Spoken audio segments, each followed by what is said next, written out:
اب آ جائیں ذرا بلال صاحب آپ سے شروع کرتے ہیں. آج پڑھا انہوں نے خاموشی کے میاں صاحب نے بڑے عرصے بعد, اور آتے ہی بڑی سخت زبان استعمال کی ہے. ایک تو انہوں نے سب کو پی ٹی آئی والوں کو گروہ کہہ دیا ہے, اور کہہ دیا کہ جی ان میں صلاحیت ہی نہیں ہے بات چیت کی, اور بالکل اجازت نہیں دی جائے. اگر یہ صلاحیت نہیں تھی ان میں بات چیت کی تو ان لوگوں سے مذاکرات آپ لوگوں نے کیوں شروع کیے تھے؟ اور یہ اس وقت بیان کیا کوئی اندر کی بات ہے جو ہمیں پتہ نہیں ہے کہ پریشانی ہے کہ کوئی بیک ڈور مذاکرات ہو رہے ہیں, تو آپ لوگ بھی میسج دے رہے ہیں سب کو کہ بھائی ہمارے اوور ڈیڈ باڈی کوئی مذاکرات نہیں ہوں گے ان سے؟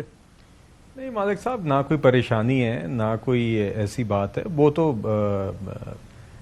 نواز شریف صاحب نے ایک حقیقت بیان کی ہے. ایک دفعہ پھر پی ٹی آئی نے ثابت کیا کہ وہ کسی بھی صورت سیاسی ڈائلاگ اور سیاسی مذاکرات کی صلاحیت نہیں رکھتی. ہمیشہ سیاسی ٹیبل سے پہلے تو آتے نہیں, اور آتے ہیں تو بھاگ جاتے ہیں. 2023 میں بھی آپ نے دیکھا جب الیکشنز کی ڈیٹ کا معاملہ آیا تو وہ بھاگ گئے. اس سے پہلے بھی سیاسی جماعتوں کے ساتھ بات چیت کا کبھی انہوں نے صلاحیت نہ دکھائی, نہ نیت دکھائی, نہ صلاحیت دکھائی, چونکہ ہمیشہ بیساکھیوں پہ چلتے آئے ہیں. کبھی سیاسی اس طریقے سے ڈائلاگ کرنے کی عادت ہی نہیں رہی.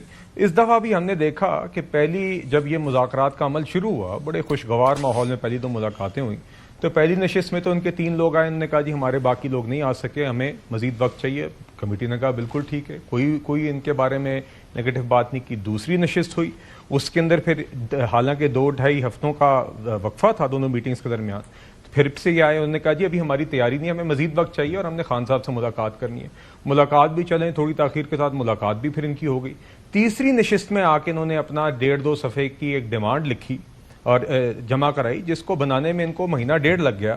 اور اس ڈیمانڈ کو سامنے رکھتے ہی کہتے ہیں اب اس ڈیمانڈ کو منوون یا تو 1 ہفتے میں آپ امپلیمنٹ کریں ورنہ ہم آپ سے بات نہیں کریں گے. یہ کون سی سنجیدگی ہے؟ یہ کون سی سیاست ہے؟ یہ کون سی سیاسی سوچ ہے؟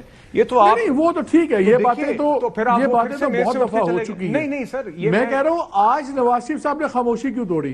یہ دیکھیے خاص طور پہ وہ کوئی let me ask the question. ایک کچھ لوگ آئے ہوتے ہیں ملاقات میں, لوگ بات کر رہے ہوتے ہیں, مجھے سمجھ آتی کسی نے بات کی, جواب ہو گیا. ان کی اور عرفان صدیقی صاحب کی اکیلے ملاقات ہے. اس کے بعد عرفان صدیقی صاحب آ کے یہ ریلیز نکالتے ہیں کہ یہ بات ہوئی ہے. یہ بڑی کلیئر میسیجنگ ہے, یہ کوئی جنرل گفتگو نہیں ہے, یہ اسپیسیفک میسج ہے جس کی کوئی وجہ ہے, جس کی کوئی بیک گراؤنڈ ہے. میں اس لیے پوچھ رہا ہوں. مالک صاحب ایک حقیقت کو بیان ہی کیا نا جی, میں نے اس حقیقت کا آپ کو جواز بتا دیا کہ اس بات کا جواز کیا ہے. اب وہ تفصیلات تو نواز شریف صاحب کی سطح پہ تو نہیں بولی جانی, وہ تو میرے جیسوں نہیں آ کے ٹاک شو پہ آپ کو بتانی ہے. تو ایک حقیقت ہے جو آپ بھی کہہ رہے ہیں, یہ باتیں ہو چکی ہیں کافی دفعہ, تو یہی ایک حقیقت ہے. ایک جماعت ہے جس کو ہم کہتے ہیں کہ یار آپ گروہ نہیں ہیں, تو کیا ہے, گروہ ہی ہے نا جی. ایک سیاست کے لبادے میں گروہ ہے. یہ جو سنی اتحاد کونسل کے سربراہ ہیں حامد رضا صاحبزادہ حامد رضا, انہوں نے دعویٰ کیا ہے کہ بانی P T I Imran Khan کو 3 ماہ میں نااہلی ختم کرنے کی پیشکش کی جا رہی ہے.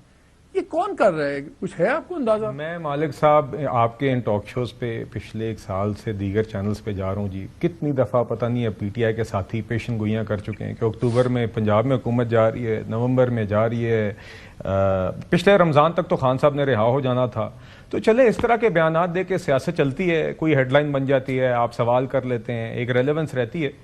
کوئی مذائقہ نہیں ہے. حامد رضا صاحب یا دیگر اور ان کے لوگ اس طرح کے بیان کرتے رہے. خواہش ضرور ہے اس طرح کی ڈیل کی پی ٹی آئی کی طرف سے, خواہش نہیں, ڈسپریشن ہے, جس ڈسپریشن کا اظہار بار بار ہمیں چٹھیوں پہ نظر آ رہا ہے.